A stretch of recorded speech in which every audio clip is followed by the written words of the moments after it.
Here is the new segment with my friend Rob, and it's called Move the Way You Want, Just Move.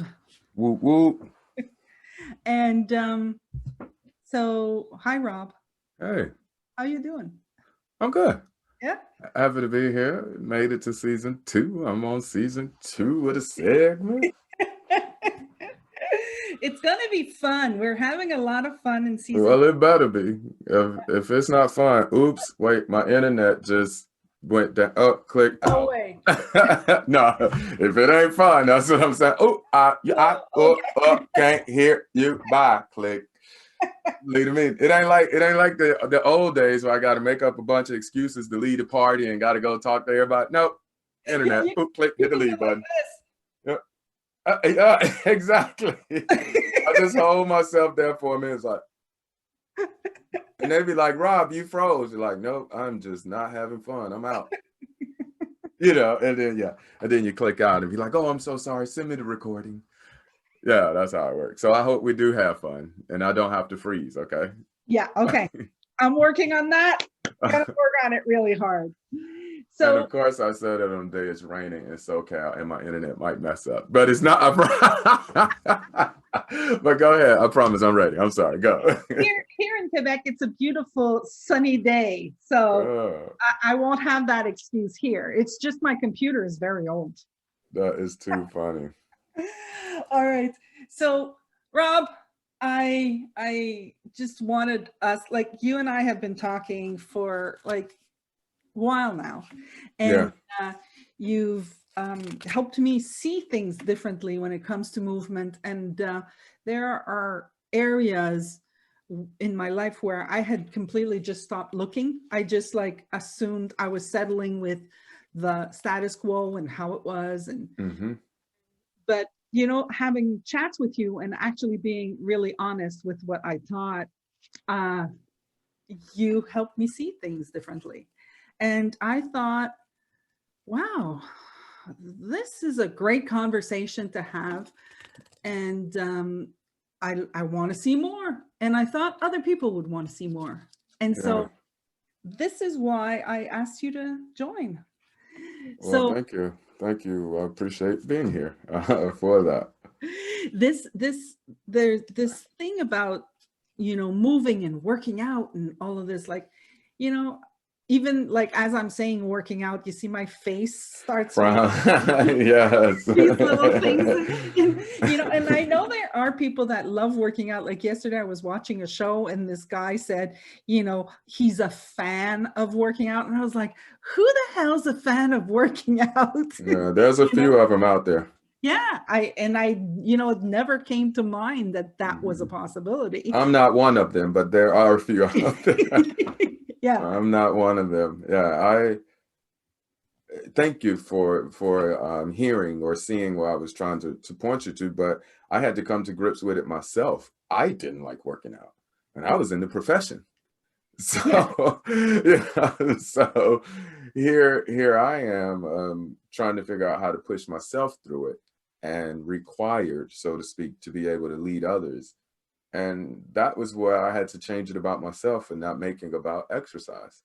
Like really go back to the basics and realize where was the gap, because I believe that movement is one of our most natural functions. But like you said, when most people talk about it, they do the frown or they're not fans of it. So I wondered what was the gap. How did we get from at one point in time, way back in, history, 700, 800 BC, when the Olympic Games started, and fitness was almost like a nation's badge of honor. That was your duty to the nation, to be wealthy, and not wealthy, but healthy, because of the way wars were fought. And if you were unhealthy, you wouldn't be able to help fight for the country. So fitness was a way of life back then. And you come all the way up through the evolution. Even one of our presidents wrote, Thomas Jefferson wrote that this is like, I think like 1700s or something. He wrote, there should be at least 2 hours of exercise per day, no excuse, and have little regard for the weather. So that's like the 1700s. I think that's even before our American Declaration of Independence was out. Like, he wrote that. Then about, I would say, I think it was early 1900s, a guy wrote a fitness magazine, and he started showing people how to work out, and he made $1 million in the early 1900s. Oh boy. Oh He was yeah. filthy. Yes. And from that, throughout that time, Great Depression, economy and all that, we get to the 50s of Jack LaLanne. So Jack LaLanne is who we call in America the godfather of fitness.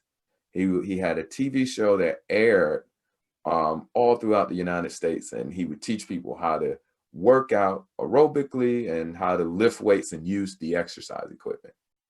His show hit for 30 years. For 30 years, people believed that was the way you had to do it. And then you go from Jack into the 70s with Arnold Schwarzenegger in bodybuilding. He changed the way we lift. And yes, it's on that chart there, but Arnold Schwarzenegger, basically by doing bodybuilding and the film Pumping Iron, changed the way everybody looked at working out. And then in the 80s, 17 million copies of VHS. You remember VHS? So how much work it would take to order the VHS, get it in the mail, unwrap it, and go put it in the VCR to sit down and do the workouts. 17 million copies. So I basically say those were the people who shaped how the industry of fitness was marketed. And Jane Fonda, who was beautiful well before she even did any aerobic video, brought fitness and brought beauty and fashion to the fitness world. Jack LaLanne was making millions of dollars. Arnold Schwarzenegger was doing movies about working out and being big and being strong. And it became a thing. And it became about getting bigger muscles and looking the slimmest and being the most fashionable while you do it. And it started creating this gap about what was truly needed to keep your body in a healthy state versus what the people on TV are saying you have to do. And it came on through the years. I mean, remember the challenges where you had to feel like ultimate crap to get through it? Like a part of the prerequisite was you got to feel like crap. You got to feel inadequate so we could tell you how to do it. It was like, who wants that? Yeah. Like, who wants that type of forced movement? Yeah, And we get caught up. We we get caught up in the whole thing. We were like, okay, well, if I have to do what Arnold does, exactly, screw this. I ain't screw it. Why even know? try? Yeah. And then, Jane Fonda, come on, I'm never going to look like her. Right. And you don't have to, though. That's the part that most people, because we don't know what else they have. We don't know what ailments. We don't know internally what's going on to them. All we can see is an outward appearance, right? Even, I talk about this a lot when I speak. When I was most physically fit, meaning when I had the most muscle mass content on my body and the least amount of fat, muscles popping out everywhere, I was the unhealthiest I'd ever been in my life. I couldn't mentally work myself through anything. Yeah. Like physically, I looked good and people would, oh, he's healthy because I could go to a gym and work out. No, I wasn't. I couldn't communicate emotionally. I couldn't function spiritually. I wasn't healthy by any means. Yeah. So that's when I started really realizing how warped our sense of understanding of total health and true health has been now with things like that happening with, fitness models who don't eat properly, that we've patterned our lives after looking like. Like I got some friends that I know put themselves through the ringer to look the way that they look. More power to them. I'm not knocking it, but dang, for somebody who just wants to be the best accountant they could be, like, we kind of look to the, like there's this thing where, it's said that you have to suffer. You have to suffer for it to be worthy. That's a horrible belief, but yes, I understand it. Yes. I mean, it's like, okay, well, I'm not sweating enough. I'm not hurting enough. I'm not, like there's all these preconceptions. I know that I've looked in this direction before. Like if I look into my younger years, I have looked into this direction before. And, I remember in the 80s, and early 90s, I would do aerobics. Hmm. I would do the aerobics thing. And I like doing the aerobics. I did the step for a while, Hmm. I went to go to dance class and I did the step stuff. And I remember one class, one teacher said, I was doing my thing and the teacher's like took me aside and says, "Are you okay?" And I'm like, "What do you mean, am I okay? Like, what are you Yeah. talking about?" She says, Yeah. "You are so red." Yeah. Because I get red. This is what I do. So if I Yeah. do, you know, make effort or have some effort, I become really red. And if I do a lot of effort, I do a lot of red. Yeah. But the more that I I've would seen look, a lot of red too, just so you know. I've seen a yeah, lot of red. I know. I get red. I'm not so I'm better at it, but I still blush. I blush when I'm happy. I'm blush when I'm mad. I'm blush Uh, when I work hard. I blush when I'm, like just shy. So that's what I do. yeah. Red girl. Um, but the more that I looked into the direction of that's so funny that we're talking about the red thing because I've been trying to hide the red thing. Oh, you cannot do Yeah, that. yeah. I've Please, been you cannot hide that. but that's hilarious. Like I'm just seeing it that I've been trying to hide the red thing. Like I don't want people to see that I get red. And um and so whenever I did exercise, I would get red. Another good excuse not to exercise. Uh, But the point that I want us to talk about is there's a difference between exercise and moving, absolutely. right? Hmm. So can can you just speak to that a little bit for me Yeah. about moving? Because I'm moving more just because I've had these conversations with you. So the way I can best explain it is, um, movement is natural, exercise is unnatural. It's a supplement. So if you think about nutrition, if you have a very nutritionally dense diet where your body is getting all of the 6 basic nutrients, then there would not really be a need for you to take many supplements because your body would be getting everything from the way you eat. Well, the same is with movement. If you can create enough movement in your lifestyle, what do I mean?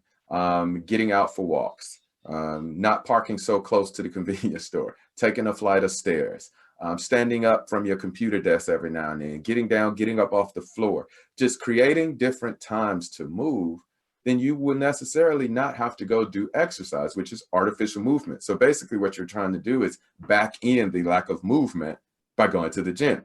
So my lifestyle, I don't move enough. So I got to go to the gym to supplement it.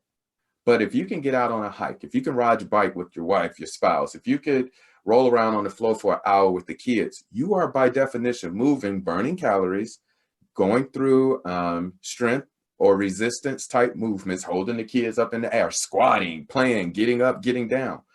And your cardio, your heart rate is getting up. That's exercise. Yeah. Right? So it's if you can get more movement in your life for your lifestyle, right? All you want to do is be efficient and effective with your duties and responsibilities in your job. You want to be able to do that without being fatigued, as well as in your personal relationships. You want to have time for your friends and your family and your loved ones, and for yourself. So if you can get enough movement where all those components are true in your life, we're good. Okay. Like it's not about moving enough to get to a quantity number of weight because those aren't connected, right? Like if I'm 300 pounds, then people will say, "Oh my God, 300 pounds." Well, what if I'm only 8% body fat? Then that 300 pounds doesn't look like 300 pounds with 50% body fat. So the quantity of the number again it's fair weather in a sense. It's the quality of the how that number is made up. So if you just think, I just want to increase my muscle mass and lower my fat mass, then that's by cardio activity. That's by doing some resistance. Well, good. I can do that with bringing my groceries in. Mm. I could do that by taking a few cans or moving. I bet that plant behind you is at least 15, 20 pounds. Take that plant across the room, put it down, pick it back up, take it back across the room, put it down. Like, I'm pretty sure that you'll be tired after that, just like we did the get up off the floor exercise, Yeah. right? Like, Yep. that is movement. And at first it felt crazy. You even said it, but Yeah. after a while you was red because you was moving, right? All right. Well, that was fantastic. Thank you, Rob. So you're coming back, right, in the future? Absolutely, I'm coming back. All right, guys. I hope that this just got you to look at things differently and it's sparking some inspiration. And stay tuned because Rob will be back. Thank you, Rob. Boom.